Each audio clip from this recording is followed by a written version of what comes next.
اہل حدیث جماعت، تبلیغی جماعت اور سنی جماعت میں فرق۔ دیکھیے، اہل حدیث جماعت کس کو کہا جاتا ہے؟ جو قرآن و حدیث کو فالو کرتے ہیں، قرآن و حدیث کو فالو کرتے ہیں۔ اہل حدیث کا اصل تعارف یہ ہے کہ جو قرآن مجید کے احکامات کو، سنت رسول صلی اللہ علیہ وسلم کے احکامات کو اور قرآن و سنت کے احکامات کو صحابہ کرام کے طریقے پر سمجھنے کا کام کریں، اس کو اہل حدیث کہا جاتا ہے۔ اہل حدیث کسی امام کی بات کو قرآن و حدیث کے دلائل پر ترجیح نہیں دیتا، امام کا احترام کرتا ہے لیکن امام کی تقلید نہیں کرتا۔ یہ ہے مختصر سا تعارف اہل حدیث جماعت کا۔ اب دوسرا نمبر پہ آپ نے کہا تبلیغی جماعت۔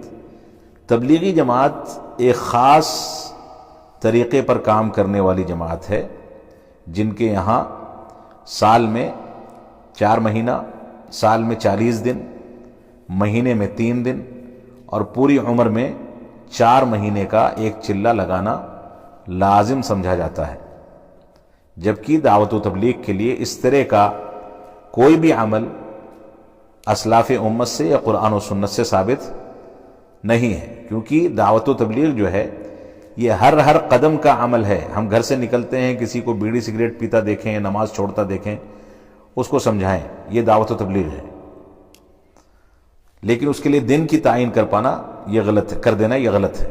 اسی طریقے سے تبلیغی جماعت جو حلقے نکلتے ہیں 3 دن کے لیے یا 40 دن کے لیے یا 4 مہینے کے لیے، اس میں اسی جماعت میں سے کسی ایک شخص کو امیر بنا دیتے ہیں، جبکہ وہ امیر نہیں ہوتا ہے، یعنی عالم نہیں ہوتا ہے، لیکن پھر بھی اس کو امیر بنایا جاتا ہے اور لوگوں کی رہنمائی وہ کرتا رہتا ہے۔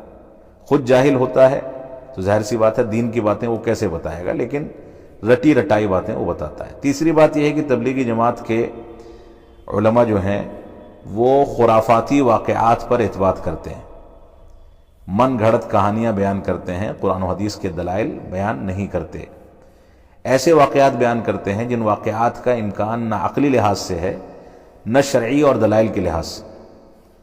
تو یہ خرافات جو ہیں یہ بہرحال ان کے ہاں موجود ہیں۔ اسی طریقے سے ان کے ہاں دعا میں اللہ رب العالمین سے دعا کرنے کے بجائے اس میں وسیلہ پکڑنا یا اس طرح کے غلط انداز کے مواقف موجود ہیں، لہذا قرآن و سنت کے دلائل کی بنیاد پر تبلیغی جماعت ایک غیر منہجی اور گمراہ جماعت ہے۔ تیسرا آپ کا نقطہ ہے سنی جماعت میں، سنی جماعت کس کو کہتے ہیں؟ سنی اصل میں اہل سنت والجماعت کو کہتے ہیں، لیکن ہندوستان میں سنی جماعت کہا جاتا ہے قبر پرستوں کو، جو تبلیغی جماعت کے عقائد سے بھی کہیں زیادہ گئی گزری جماعت ہے، جو قبروں پر چادریں چڑھاتے ہیں، قبروں کو پکا کرتے ہیں، قبروں پر طواف کرتے ہیں، اس پر سجدے کرتے ہیں، قبروں پر بیٹھ کر کے تلاوت کرتے ہیں، دیگیں چڑھاتے ہیں اور قبر والوں سے منتیں مانگتے ہیں، دعائیں کرتے ہیں۔